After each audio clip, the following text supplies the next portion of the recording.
Saludo, espero que se encuentren muy bien.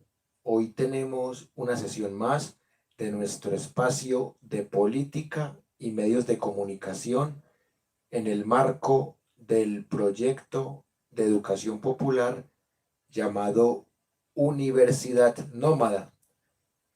Vamos a hablar de los 175 años de haber sido publicado el manifiesto del Partido Comunista de Karl Marx y de Friedrich Engels, un texto que ha inspirado revoluciones como la rusa, como la china, como la cubana, como la sandinista, entre otras, y que, como todo texto, se presta para muchas interpretaciones.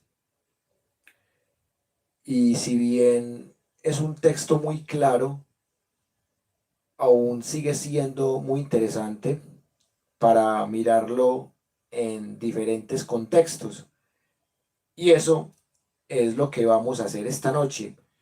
Vamos a analizar cómo ha sido aplicado en diferentes momentos de la historia y quiero que empecemos por una figura que gobernó durante muchos años la Unión de Repúblicas Socialistas Soviéticas. Me refiero al señor Joseph Stalin, que ha sido pintado por la prensa occidental como uno de los peores dictadores de la historia y por el contrario ha sido canonizado por la prensa rusa como uno de los grandes héroes de la humanidad, el que salvó a la humanidad de los nazis.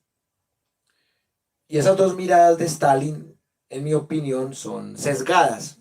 Y por eso hoy quiero que analicemos este personaje y la lectura que hizo este personaje del famosísimo manifiesto del Partido Comunista, publicado el 21 de febrero de 1848.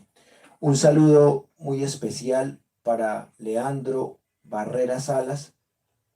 Qué bueno que esté feliz de estar por aquí. Yo también, porque es un espacio muy interesante que tenemos aquí en la Universidad Nómada. Quiero mostrarles la versión dominante de Occidente.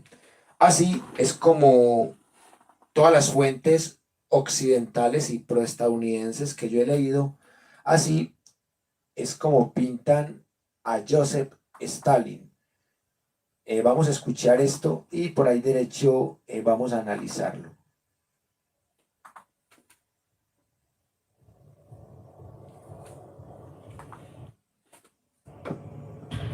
Moscú, 1936. Uno de los dictadores más sanguinarios de la historia reina en el Kremlin. Empezaron un documental diciendo uno de los dictadores más sanguinarios de la historia que gobierna el Kremlin.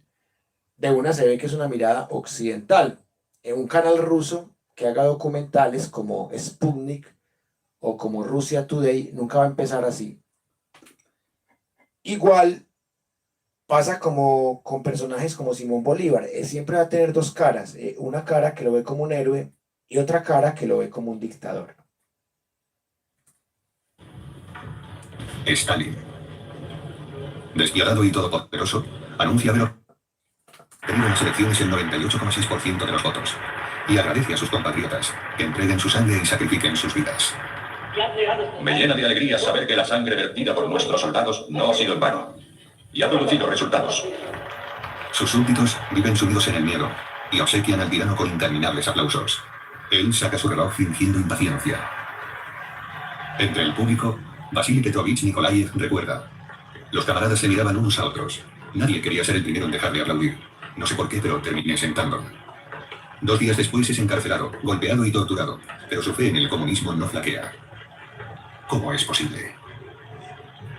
Stalin y sus cómplices han fabricado una mentira planetaria, fundada en su pasado y alimentada por sus crímenes. Un enorme engaño que sigue envenenando muchas mentes. Es un documental que dice que el comunismo es un engaño que manipula las mentes. Pueden ver ustedes que es más el conjunto de juicios de valor que el análisis. Realmente no hay un análisis académico, no hay un análisis conceptual, hay un montón de adjetivos.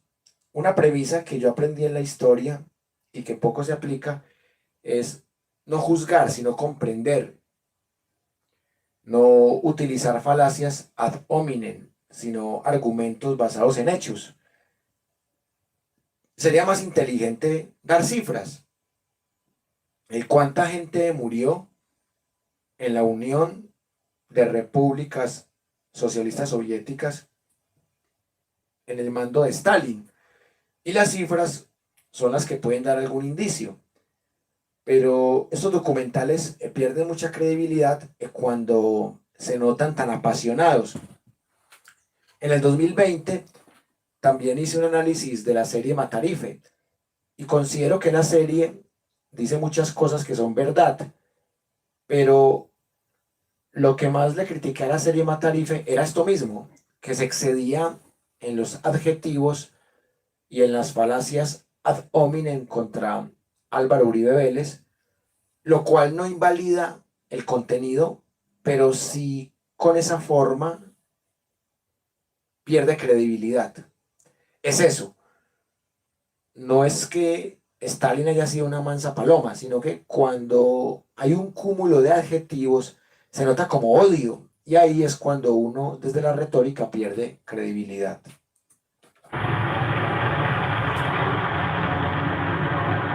Una mentira, tras la que acecha el apocalipsis. Apocalipsis. Stalin.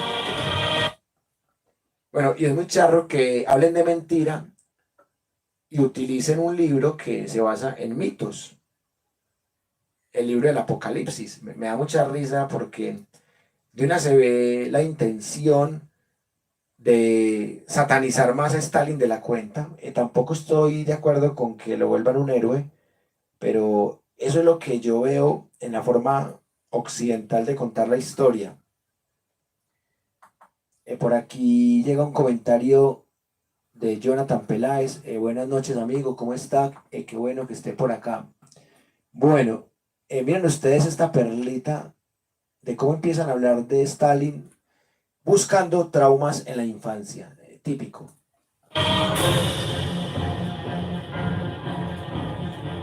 ¿Quién es Stalin? ¿Un parapeto contra el nazismo? ¿El pequeño padre de los pueblos? ¿Un asesino de masas? Stalin dijo una vez, la muerte resuelve todos los problemas. Si eliminas al hombre, termina el problema. Pero ¿cómo consiguió extender su poder por medio planeta? Utilizando imágenes de archivo coloreadas, descubriremos cómo ascendió al poder este joven seminarista y cómo terminó convirtiéndose en un demonio. Primera. Otra vez religión. Miren, primero el tema del apocalipsis y ahora el angelito que era seminarista y se volvió demonio.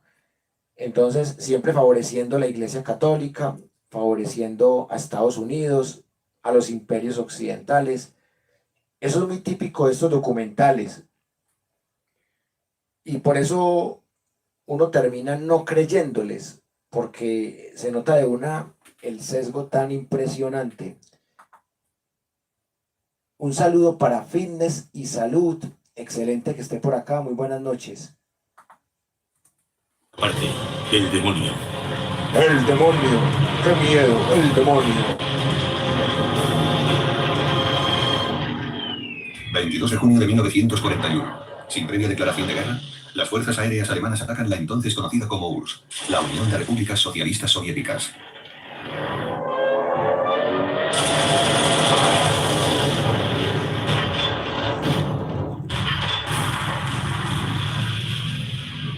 Los alemanes avanzan a un ritmo devastador. En pocos días, capturan cientos de miles de prisioneros.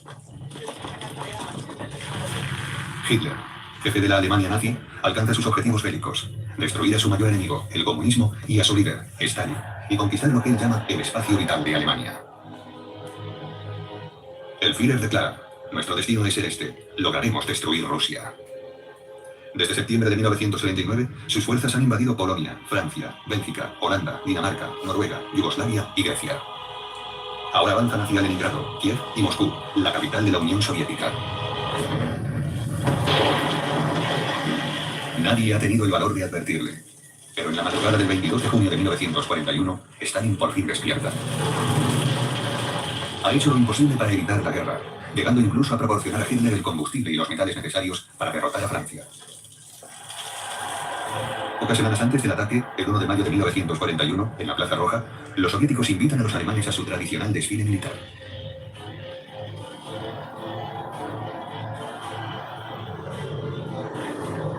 Casi 2 años antes, Stalin había tomado la iniciativa y sorprendido al mundo al firmar un pacto germano-soviético de no agresión con Hitler. Esta parte del documental sí me parece más sensata, porque hablan, por ejemplo, del pacto Ribbentrop-Molotov, el pacto de no agresión entre nazis y soviéticos, hablan de hechos. Entonces, miren, es un documental bipolar, porque en la primera parte es un montón de adjetivos, de odio, de adjetivos, y ya después del minuto 2 empiezan a hablar de hechos, de argumentos, de conceptos. Entonces, mire que son dos formas muy diferentes de plantear un hecho histórico. Y eso es lo que debería hacer cualquier canal, sin importar que sea estadounidense, ruso o de cualquier nacionalidad. El acuerdo incluía cláusulas secretas que daban a Alemania el poder sobre la mitad de Polonia y los países bálticos.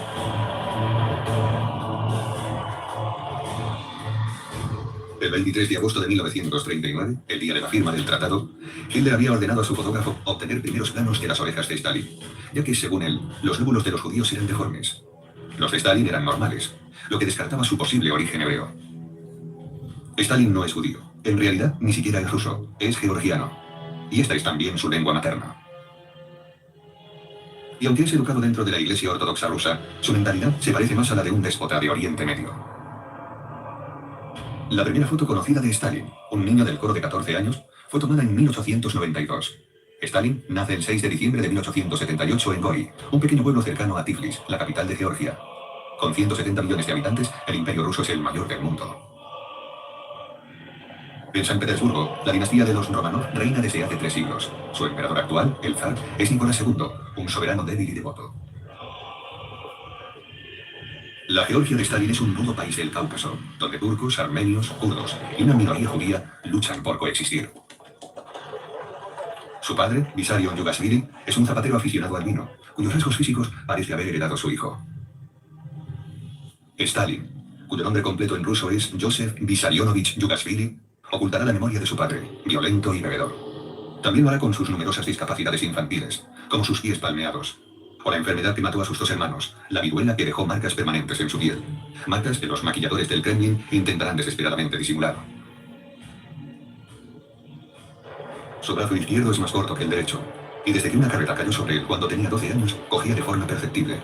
Tampoco puede ocultar su fuerte acento georgiano, por lo que no habla mucho en público. 3 de julio de 1941. Las campanas del Kremlin y alberga Radio Moscú anuncian que Stalin va a pronunciar un discurso que resonará en todas las plazas públicas del país.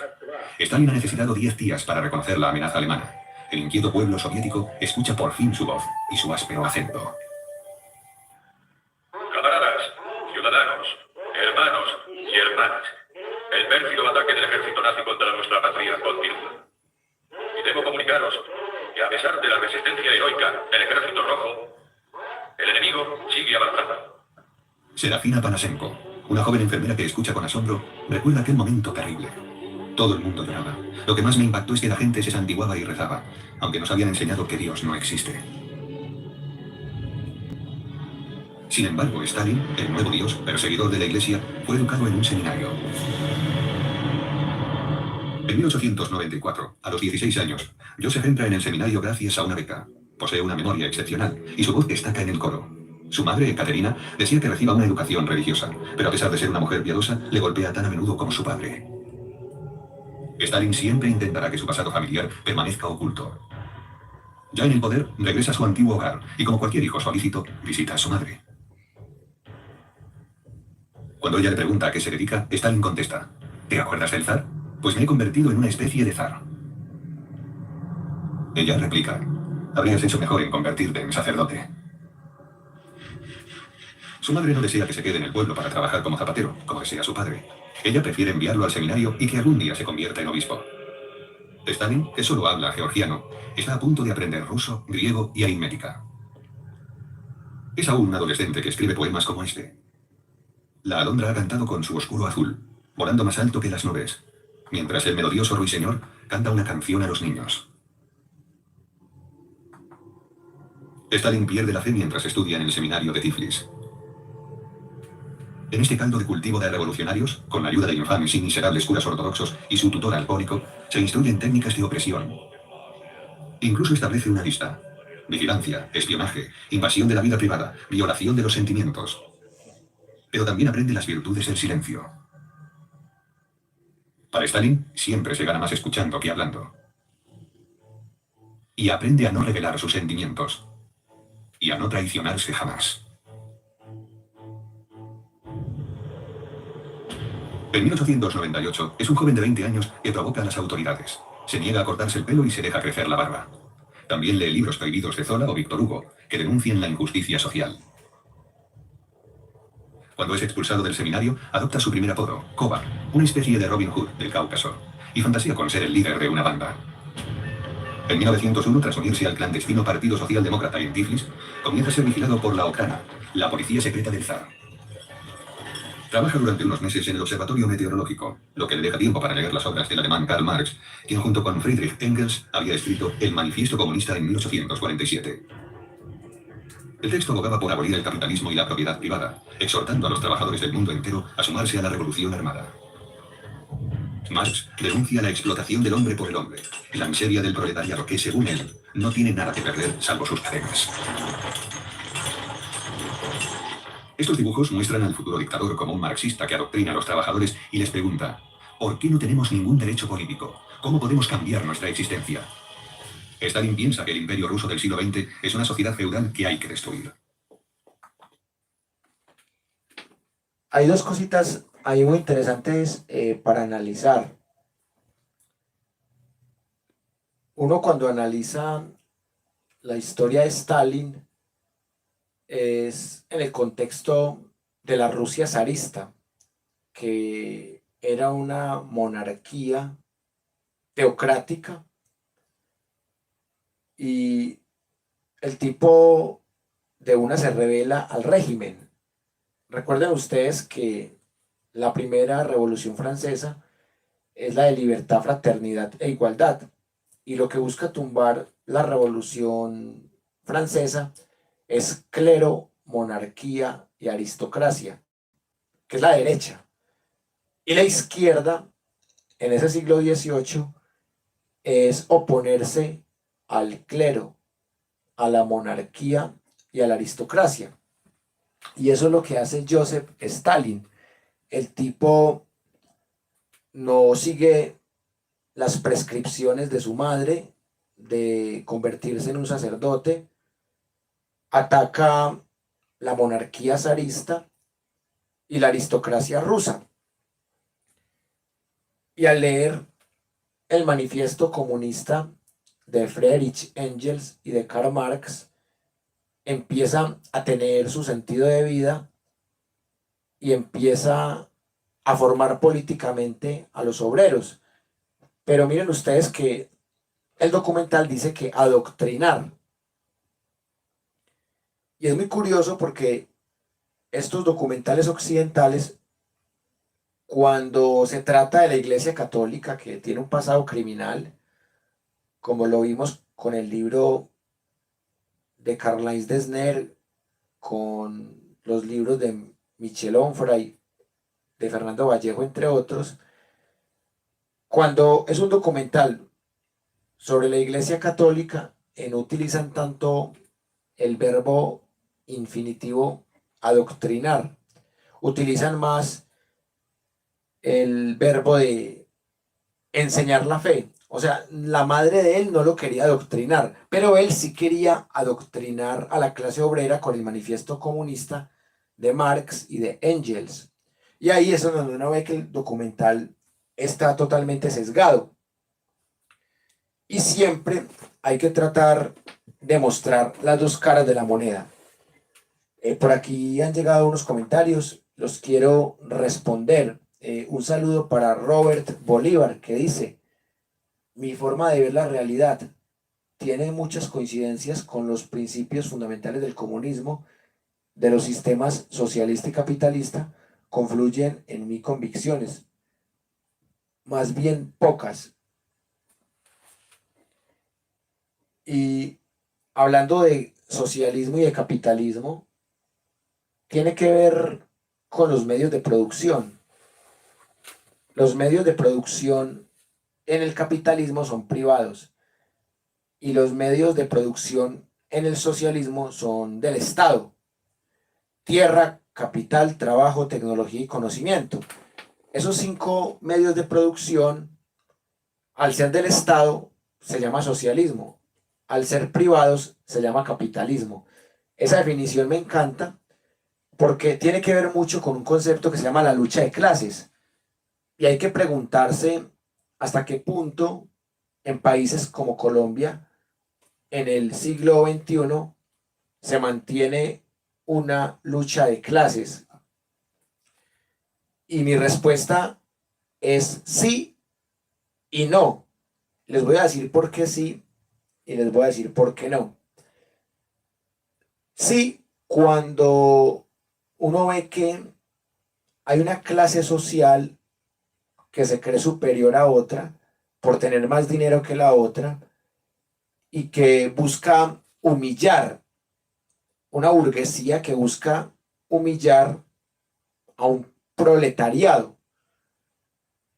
Yo uso ropa de mejor marca, yo uso un automóvil de mejor marca, yo utilizo relojes de mejor marca. Eso es lo que queda de la lucha de clases. Pero, ¿por qué no? Porque yo estuve analizando con detenimiento la semana pasada la marcha a favor de las reformas del gobierno de Gustavo Petro en Colombia y también las marchas en contra de las reformas de Gustavo Petro, lideradas por personas que son muy cercanas al uribismo. Y yo ahí no veo ni siquiera una conciencia de clase en algunas personas. Y me refiero sobre todo a la marcha antipetro, que fue liderada en muy buena parte por líderes uribistas, valga la redundancia. Porque uno escucha las declaraciones de estas personas que admiran a Uribe y que odian a Petro, y uno nota que ni siquiera tienen claros sus ideales muchas veces. No saben distinguir muy bien la izquierda de la derecha. No saben distinguir el feudalismo del socialismo del capitalismo. No saben distinguir entre el progresismo, el socialismo, la socialdemocracia y el comunismo. No saben. Yo he corchado muchos uribistas o personas antipetro que no saben y no tienen la culpa de no saber, precisamente porque no existe una educación para el pueblo, y al no haber una educación para el pueblo no existe una conciencia de clase. Entonces muchas personas marchan por emociones, porque de pronto le tienen mucho odio a las guerrillas, y como Petro fue guerrillero, entonces asocian a Petro con las guerrillas. Pero eso no significa que tengan conciencia de clase. Y si algo me parece interesante del manifiesto comunista del 21 de febrero de 1848, escrito por Marx y Engels, es eso, el concepto de conciencia de clase. Por ejemplo, si un uribista dice: yo quiero que estos mamertos muertos de hambre nos dejen en paz, que no nos vayan a expropiar, que no nos vayan a quitar nuestras EPS, que no nos quiten nuestros bancos, que no nos quiten nuestras empresas, nuestros fondos de pensiones, nuestros puentes, nuestros equipos de fútbol, nuestras farmacias. Eso sí es conciencia de clase, porque es un uribista que tiene conciencia de clase. Él no quiere que le cobren más impuestos. Él no quiere que la desigualdad económica se reduzca.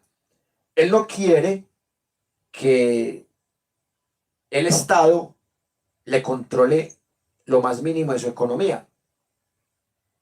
Y también cuando en la marcha a favor de las reformas de Petro vimos a personas que dieron sus opiniones y hablaban de la importancia de que la salud no tuviera intermediarios, de la salud como un derecho, de la educación como un derecho. Era entendible, porque era gente que estaba con Petro. Pero lo más chistoso fue que en el mismo video que analizamos la semana pasada de Cofradía para el Cambio, entre la agresión que le hicieron a Upegui y la agresión que le hicieron a la gente de Cofradía para el Cambio, en ese tiempo un uribista supuestamente de derecha habló con un discurso progresista, casi que de centroizquierda. Y yo decía, este señor está marchando en contra de Petro, pero está dando los argumentos que daban ayer los que estaban marchando a favor de Petro. Entonces yo decía, este señor dice que es de derecha, dice que es antipetro, que es uribista, pero este señor no sabe qué es la derecha, no sabe qué es el socialismo, qué es el capitalismo, qué es el feudalismo, no sabe. Y es interesante ver que tanto en el uribismo o en el antipetro como en el pacto histórico hay gente que sí tiene conciencia de clase, pero hay gente que no. Y acá hay un concepto muy interesante que también lo encontramos en este libro que estamos discutiendo hoy, que es el Manifiesto Comunista. El concepto de la pequeña burguesía. Y no es lo mismo la burguesía que la clase multimillonaria, no es lo mismo. La burguesía es un grupo económico que tiene conciencia de clase, no solamente de dinero, tiene conciencia de clase. Y el proletariado es el que no tenía conciencia de clase en el siglo XIX y que gracias a las obras de Marx y Engels, pues sobre todo al Manifiesto Comunista y al Capital, sobre todo gracias a esas obras, el proletariado del mundo empezó a tener conciencia de clase. Y ahí nace la Revolución Rusa, la Revolución China, la Revolución Cubana, la Revolución Sandinista en Nicaragua y demás. Y por eso es tan interesante mirar el libro con lupa. Un saludo para Erdi, que dice lo siguiente: sé que no tiene nada que ver, pero ¿cómo calificarías al exdictador turco Ismail Enver, un tirano nacionalista islamista o una combinación de ambas? Qué pregunta tan interesante. Yo lo veo como una combinación de ambas. Y gracias por la pregunta y por el aporte, por el comentario. Bueno, volviendo al tema. Algunas personas han dicho que la obra de Marx está refutada o que está caduca. Y me da mucha risa porque yo les digo, ¿en qué página del Capital o en qué editorial leíste la teoría de la plusvalía o la teoría de la lucha de clases para decir que ya no valen, ¿no? O que están obsoletas? Y me citan autores de la escuela austríaca. Es decir, están diciendo que las teorías de Marx ya están caducas y no las han leído. Leen solamente fuentes como la escuela económica austríaca, que es antimarxista. Me da mucha risa porque lo mínimo que uno debe hacer para debatir un tema es leer.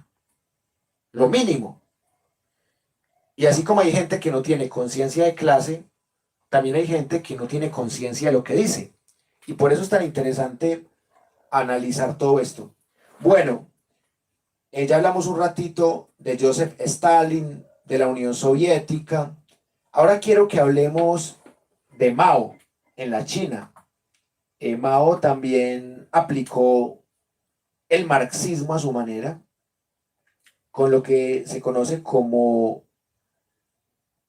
la revolución china, pero él creó otras estructuras diferentes, más allá del marxismo, más allá del leninismo. O sea, él lo que hizo fue una revolución cultural también. Vamos a escuchar algo bien interesante sobre Mao, para que lo debatamos.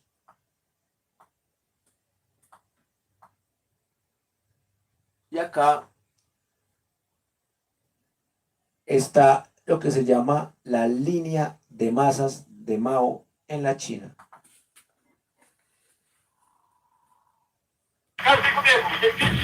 Nosotros queremos construir el poder. Nos hemos declarado partidarios. La revolución es sentido del momento histórico.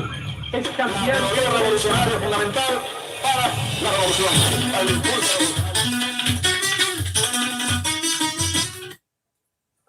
Sin teoría revolucionaria no hay práctica revolucionaria. Y también uno podría decir que sin práctica revolucionaria no tiene sentido la teoría revolucionaria. Bienvenidos a su programa Escuela de Cuadros, un espacio regular de debate y de estudio de la teoría marxista para la construcción de una sociedad justa, de una sociedad socialista. El día de hoy estamos grabando el programa número 163. Estamos trabajando un tema que trabajó Mao durante los años 40, que se llama línea de masas. Y para eso estamos abordando 3 textos con varios compañeros y compañeras, entre ellos Thais Rodríguez, Chris Gilbert, Valeria Fariña, y nos estará guiando en la discusión Amílcar Figueroa. Como en el caso de Stalin, les puse una fuente católica de derecha progringa. Aquí, para analizar a Mao, les puse una perspectiva marxista, para variar. Los 3 textos muy rapidito que vamos a trabajar: prefacio a Investigaciones Rurales del 41, Organicémonos del 43 y charla a los redactores del diario Shanxi, Xiyuan. El primer texto que abordaremos en el primer segmento es prefacio a las investigaciones rurales, pero antes de eso queríamos pedirle al compañero Amílcar, camarada, que nos introduzcas un poquito sobre el texto, el contexto, etc. Adelante, gracias por estar aquí. Bueno, primero muy complacido de volver a Escuela de Cuadros. Mucha gente me pregunta por todas partes del país por Escuela de Cuadros, y eso me da uno como ganas de seguir trabajando con ustedes en esto. Mira, habría que precisar que en todo el pensamiento político de Mao, en general en su pensamiento, pero el pensamiento específicamente político, el papel de las masas y la necesidad, y él hace una distinción permanentemente de la línea de masas respecto, como parte de la línea política, pero de un tratamiento como específico. Eso lo vamos a conseguir en estos 3 textos que hemos escogido, pero también lo vamos a conseguir en general en la obra de Mao. Y además creo que es bien importante tener en consideración que ayer va mezclando cosas que también se repite mucho en su forma de analizar, que es el papel del conocimiento, ¿no? La necesidad del conocimiento, particularmente el conocimiento de la estructura de clase, la estructura social, y creo que por ahí arranca todo su análisis, toda la metodología para abordar científicamente el programa político. Bueno, muy brevemente comentar que estos textos los desarrolla Mao en un momento en el que hay una guerra imperialista de Japón contra China, y donde el Partido Comunista, del cual es fundador Mao, está luchando en una alianza con un partido burgués, y que hay algunas zonas del territorio chino que están bajo un control de los comunistas, de los más avanzados. Entonces, para que entendamos el texto, el contexto, entendamos que se escribe sobre un momento específico de lucha contra el imperialismo japonés, y que además ya hay un ejercicio de control territorial por parte de los comunistas chinos en la parte del norte de China. Bueno, entonces quizás podemos entrar en la discusión del texto. Sí, un poco para comenzar con este primer texto, que está en torno básicamente a la investigación de la composición de clases en la sociedad china. Mao decía que sin un análisis y sin una información concreta de esa composición de clases en la sociedad china, no se podía tener una dirección que fuera o que apuntara certeramente hacia la construcción de la revolución. Más o menos, si se puede profundizar en este planteamiento, tomando en cuenta también el método que él planteaba para hacer esta investigación, que tiene que ver un poco de la relación directa de esa búsqueda de esa información con las masas. Y él habla del conocimiento verdadero, ¿no? Y de un método para adquirir el conocimiento verdadero. Pero además, cómo se ubica el marxismo frente al conocimiento. Y de ahí no separa el conocimiento del análisis de clase. Por eso, sus primeras investigaciones están orientadas a descifrar la estructura de clases de la sociedad china, particularmente la división de clases del campo chino, ¿no? Recuérdense que habíamos tener siempre presente el peso del campo digamos, en la estructura social china de la época. Y Mao hace un análisis minucioso de esa estructura de clase. Pero lo asume como el método fundamental para cualquier político marxista. O sea, eso no se trata, cuando él dice más adelante en el texto, hay que mirar hacia abajo, es mirar desde la perspectiva de las clases explotadas. Eso. Ese tema de mirar desde las perspectivas de las clases explotadas es interesante porque nada se gana una revolución que termine siendo burguesa y de cierta manera se caería en lo que se estaba criticando cuando el nuevo grupo en el poder comete los mismos errores de la burguesía que estaba dominando, lo que pasó con la Revolución Francesa, que los jacobinos terminaron oprimiendo más al pueblo que la misma monarquía de Luis XVI. Y el concepto de masas es muy interesante porque miren que en el manifiesto comunista se habla de proletariado y aquí se habla de masas. Y hay un concepto muy interesante en el pensamiento de Mao que tiene que ver con ir de lo pequeño a lo grande en una especie de método inductivo revolucionario. Es decir, primero hacer la revolución en una vereda, después llegar a hacerla en un pueblo pequeño, después en un pueblo grande, después en una ciudad, después en la capital y después tomarse todo el país. Eso es lo que se podría llamar una revolución de masas inductiva, no deductiva. Porque si ustedes miran, la Unión Soviética era una revolución más deductiva, porque se iba del Partido Comunista para abajo, entonces estaban los miembros del Partido Comunista, y supuestamente era una dictadura del proletariado, pero una dictadura del proletariado que empezaba desde arriba, no desde abajo. Y ahí ya podemos ver una gran diferencia entre el leninismo, el estalinismo y el maoísmo. Bueno, por aquí veo que llegan unos comentarios. Jonathan Peláez dice, exacto, luego de la muerte de Lenin se desviaron los ideales de la URSS. Precisamente el próximo lunes en la clase de Pensar la Historia vamos a mostrar las consecuencias de ese desvío, lo que pasa entre Stalin y Trotsky, cómo termina Trotsky exiliado, después cómo en pleno contexto de la Segunda Guerra Mundial matan a Trotsky en México. Muy interesante el aporte de Jonathan Peláez. Un saludo para Santiago Jiménez Alarcón, muy buenas noches.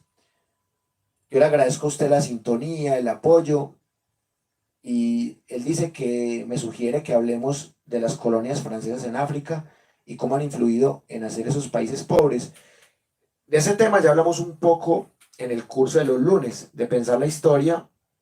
Hablamos del reparto colonial, de cómo Gran Bretaña y Reino Unido y Francia terminaron siendo los más beneficiados del reparto colonial, y lo que luego llamaríamos Italia y Alemania en el siglo XX, a finales del XIX, terminan llegando tarde al reparto colonial, y esa es la principal causa de la Primera Guerra Mundial. Y claro, hay que seguir profundizando en esos temas porque es muy interesante mirar cómo eso se sigue viendo, cómo el colonialismo en el pasado mundial de fútbol lo vimos. Francia con un montón de jugadores con raíces africanas. Bueno, vamos a escuchar la segunda parte de este análisis de la teoría maoísta. No hay discusión sobre la forma como él entiende las cosas. Bueno, de hecho yo creo que podríamos leer una cita, ¿no? que tiene que ver con el método de trabajo. Dice así: el único medio para conocer una situación es hacer una investigación social, una investigación sobre la situación viva de las diversas clases sociales. Y sigue: para hacer esto es necesario, en primer lugar, mirar hacia abajo, no hacia el cielo.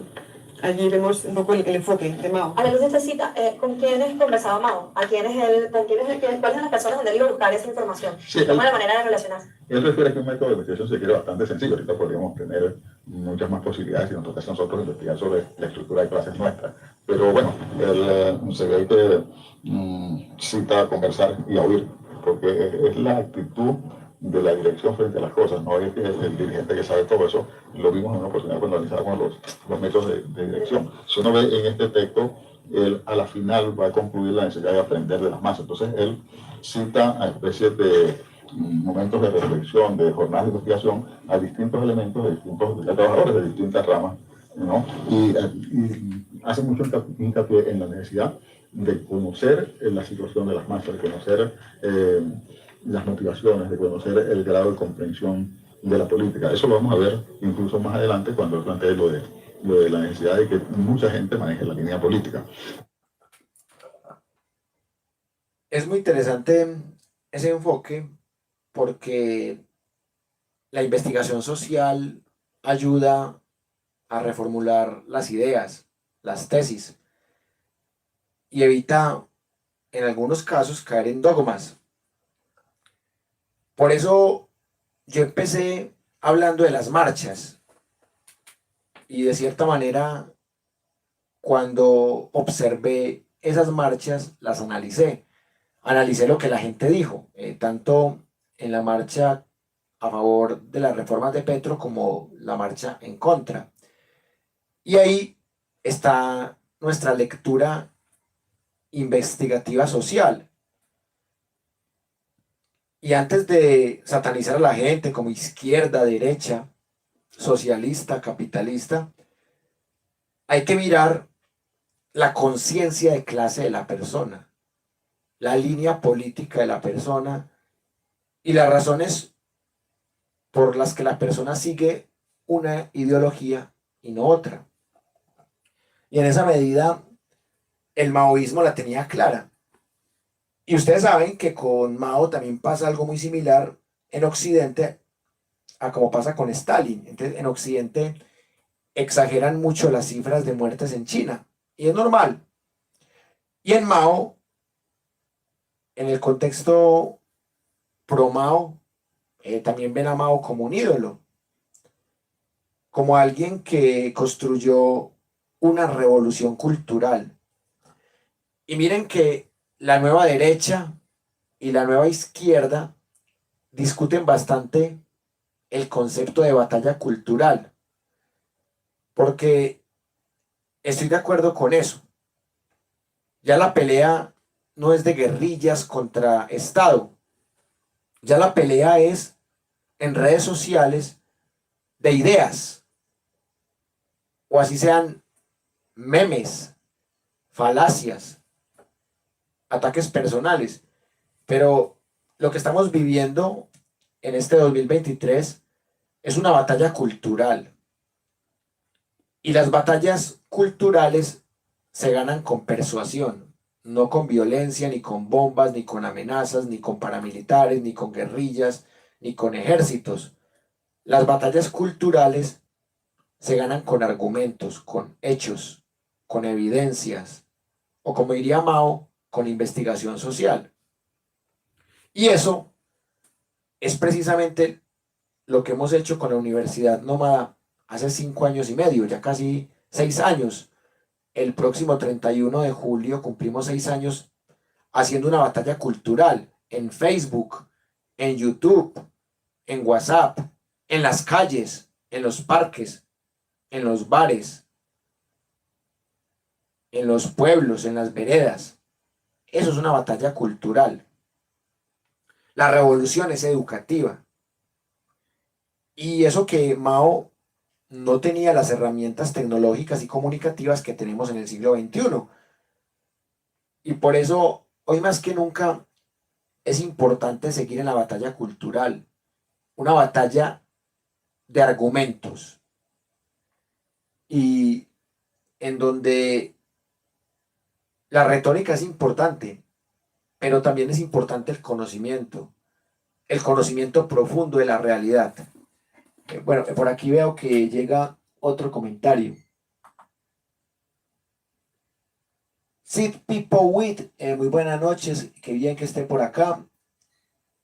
Un saludo para, bueno, ya Erdi lo había saludado, pero Erdi me hace una pregunta.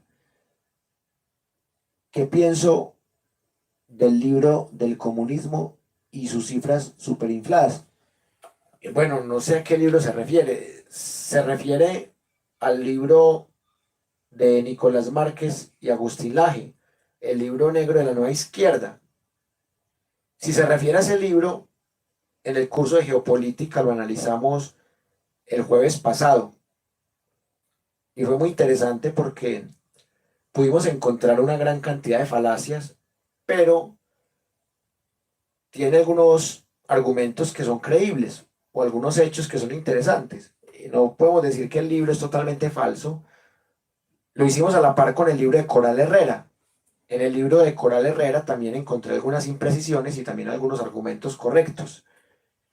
Bien, vamos a terminar el encuentro de hoy con algo de la Revolución Cubana, la otra revolución que también le debe mucho al manifiesto comunista y que también tiene sus matices diferentes a los chinos y a los rusos. Quiero que analicemos un personaje muy particular de esta revolución cubana que inspiró a muchos movimientos de izquierda latinoamericanos y que definitivamente él se rebeló ante dos imperios. Este fue el discurso que Ernesto El Che Guevara dio ante la Asamblea General de las Naciones Unidas. Vamos a escuchar el discurso del Che, lo analizamos y con eso terminamos el encuentro de hoy. Industries of Cuba. I invite you to address the assembly.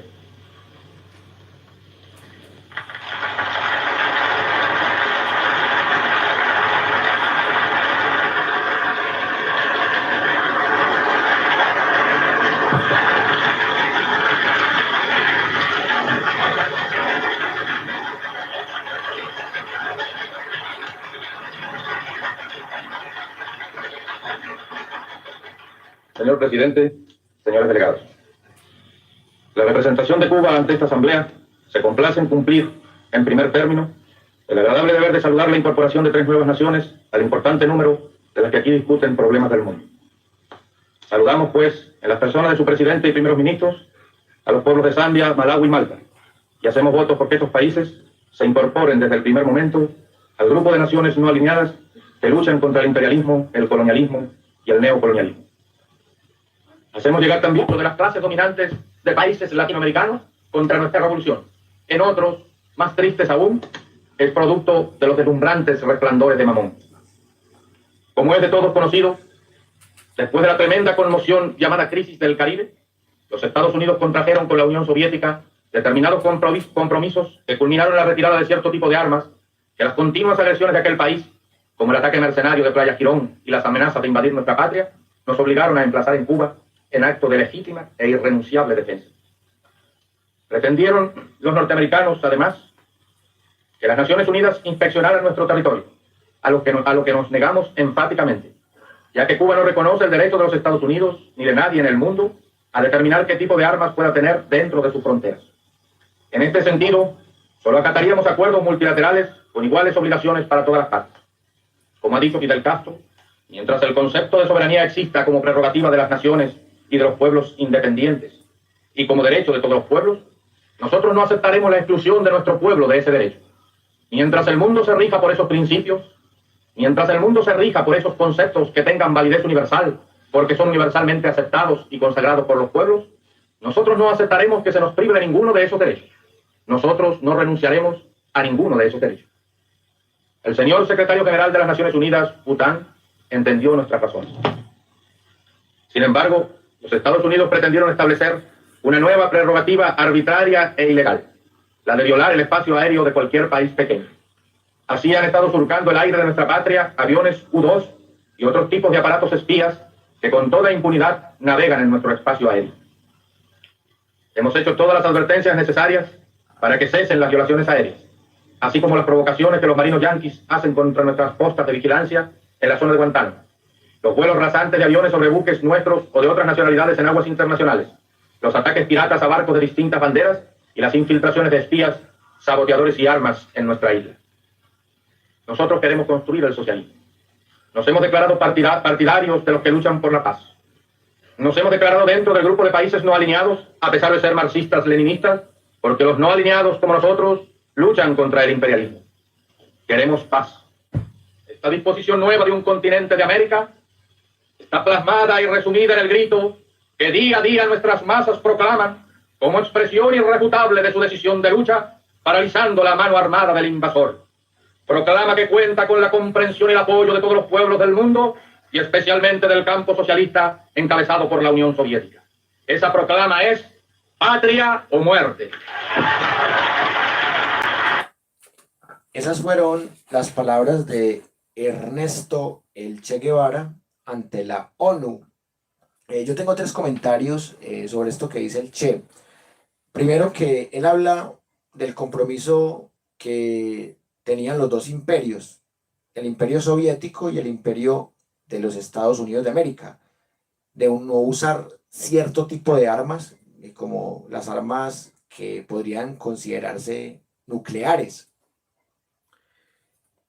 Y también habla de cómo el imperio de Estados Unidos está violando ciertos acuerdos y menciona también el tema de Guantánamo.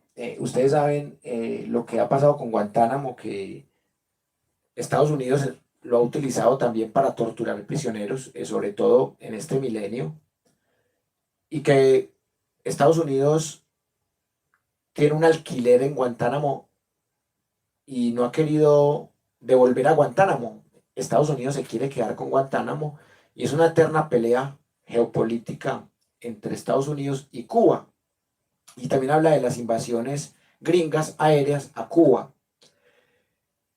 Pero lo que más me llama la atención de este discurso corto del Che Guevara es cuando dice que ellos se definen como marxistas-leninistas, pero que ante la ONU quieren ser considerados como países no alineados para combatir el imperialismo.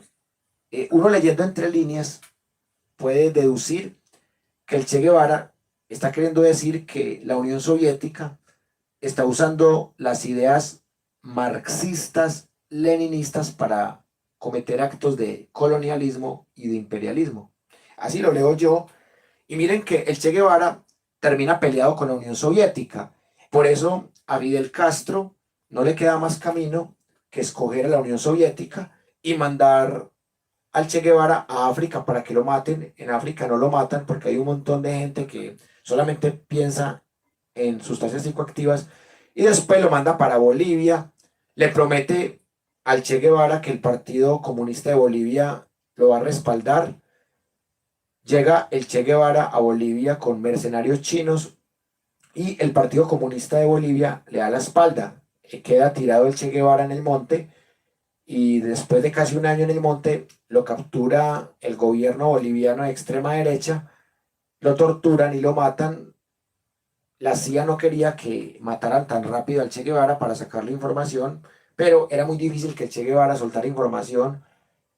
Pero al Che Guevara lo matan fundamentalmente porque lo mandan para un país en el que no tiene respaldo, y ese respaldo del Partido Comunista no lo tiene porque él criticaba también así como lo hizo aquí entre líneas, y en China lo hacía más directamente, criticaba el imperialismo de la Unión de Repúblicas Socialistas Soviéticas. El Che Guevara tuvo la osadía de meterse con los dos imperios, y así le fue. Que se meta con el imperio gringo ya es ganarse un enemigo muy peligroso y muy poderoso, pero se metió con el otro imperio, con la Unión Soviética, y por eso su amigo Fidel Castro no lo pudo salvar. Por el contrario, tuvo que actuar como si nada pasara, a sabiendas de que en Bolivia el Partido Comunista no lo iba a apoyar. Y uno se pregunta, ¿qué necesidad tenía el Che Guevara de volverse guerrillero socialista? Si el Che Guevara era un burgués de nacimiento, era un médico, y fue un burgués que se volvió guerrillero. O sea, ¿qué necesidad tiene un burgués de volverse guerrillero? Era un tipo que le gustaba todas las formas de lucha y le gustaba luchar contra el imperialismo, así fuera un burgués, era un privilegiado. Fidel Castro era un abogado burgués también, o sea, también, ¿qué necesidad tenía?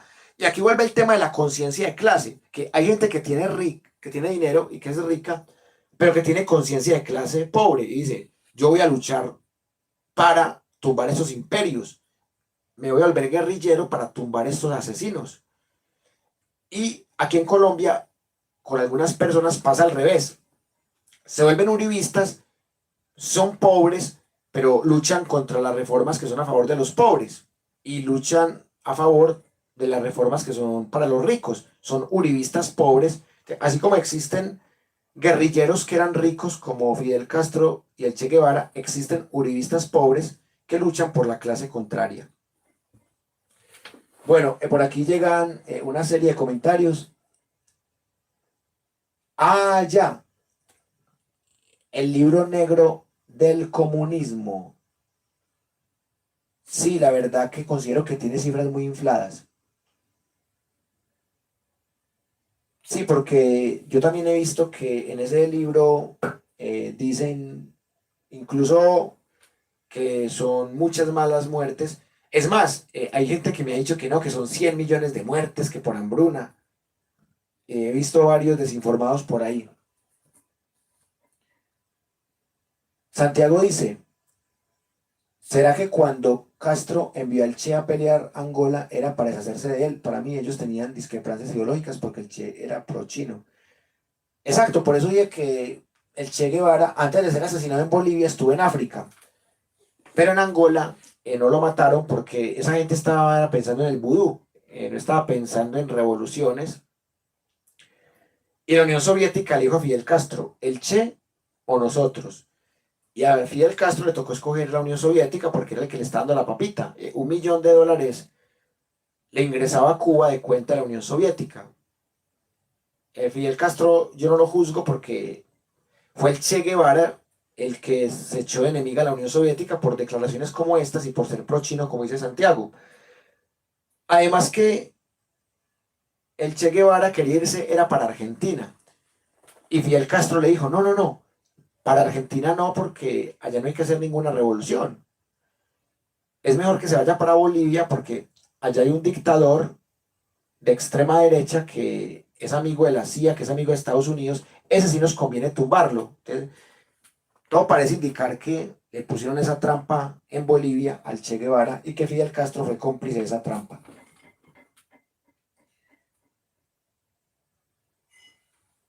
La Unión Soviética sí tenía pretensiones imperialistas en Latinoamérica, claro, por eso estaban con Cuba, por eso apoyaban guerrillas con armas, con entrenamiento militar, claro, la Unión Soviética sí tenía pretensiones colonialistas e imperialistas en Latinoamérica, claro, porque la única guerrilla que no se financiaba internacionalmente era la M-19, porque si ustedes ven, las FARC se financiaban con la Unión Soviética, el ELN se financiaba con Cuba y el EPL se financiaba con China. Entonces la única guerrilla que era independiente del socialismo internacional era la M-19 porque era una guerrilla socialdemócrata nacionalista bolivariana que no tenía nada que ver con los partidos comunistas del mundo. Willy, un saludo. Que dice Willy que hay que recalcar la diferencia entre patria y Estado, son diferentes, ya que el enemigo del fascismo es todo lo que esté en contra del Estado, y el Che hablaba de patria o muerte. Qué interesante reflexión. Sí, claro, el Estado es población, territorio y poder, y la patria es el lugar donde se nace. Entonces, realmente el Che no era tan estatista. Por eso es que el Che no dura mucho tiempo como ministro en Cuba. Él se aburre y él dice, no, yo me quiero ir de guerrillero. Ah, bueno, vete para Angola. Ah, bueno, vete para Bolivia.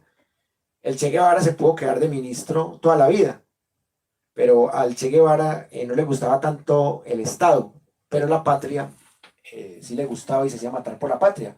Y para él la patria era el territorio latinoamericano libre de cualquier imperialismo. La guerrilla indígenas, el Quintín Lame, esas guerrillas eran autofinanciadas porque eran guerrillas que no querían tomarse el poder, sino cambiar cosas del poder. Esa es la diferencia entre el PLT, el Quintín Lame y las guerrillas más conocidas, que esas guerrillas no querían tomarse la Casa de Nariño por la fuerza, esas guerrillas querían cambios estructurales y la Carta Magna del 91 les ofrece esos cambios estructurales. Bueno, hemos llegado al momento de las conclusiones. Yo tengo dos conclusiones para compartir con ustedes. La primera, Stalin leyó el manifiesto comunista en la parte más violenta. Stalin realmente no es tan genocida como lo pintan en Occidente, pero sí era genocida.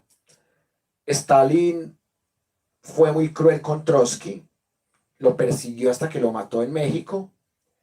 Stalin era un dictador, era un genocida, pero Stalin hizo una cosa buena, libró a la humanidad de los nazis durante 4 años de la Gran Guerra de soviéticos y nazis del 41 al 45, y esa plaga del nazismo sí tenía toda la locura para acabar con el mundo. Yo estuve releyendo el libro Mi lucha de Hitler, y Hitler es alguien que estaba mal de la cabeza, pero alguien con poder que esté mal de la cabeza es muy peligroso.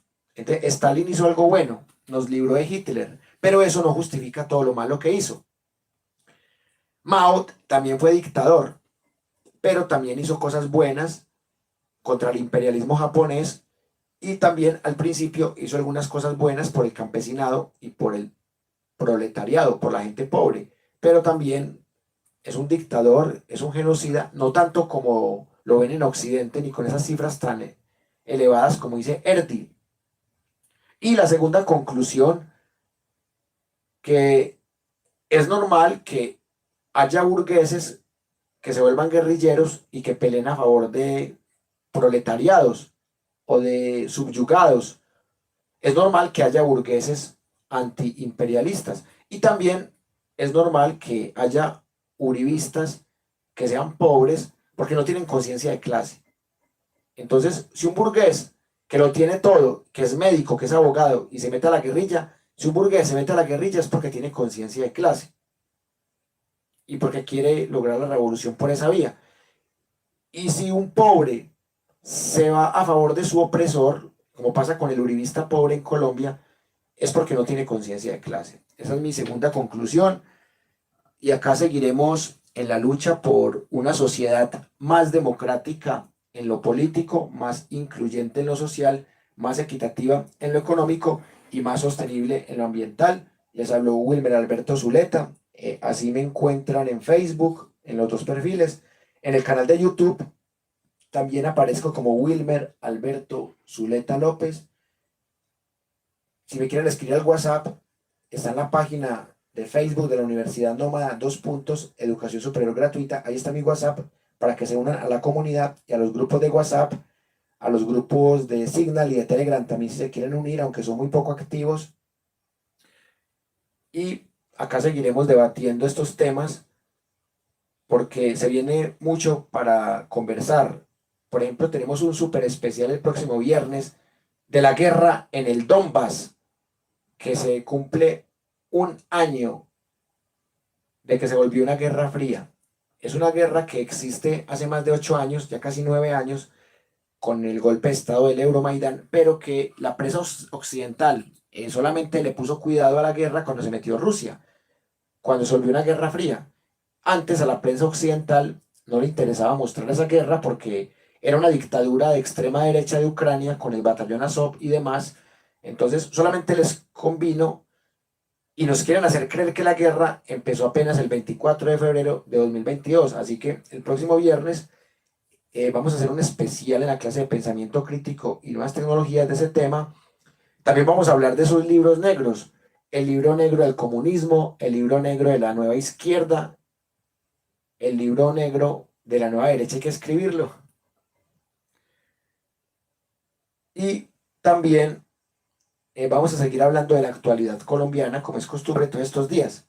Muchas gracias a Santiago, a Willy, a Omar, a Erdi, a Sid Pipo Witt, a Jonathan Peláez, a Robert Bolívar, a Fitness y Salud, a Leandro Barrera Salas y a toda la gente que nos va a ver en diferido en los diferentes canales.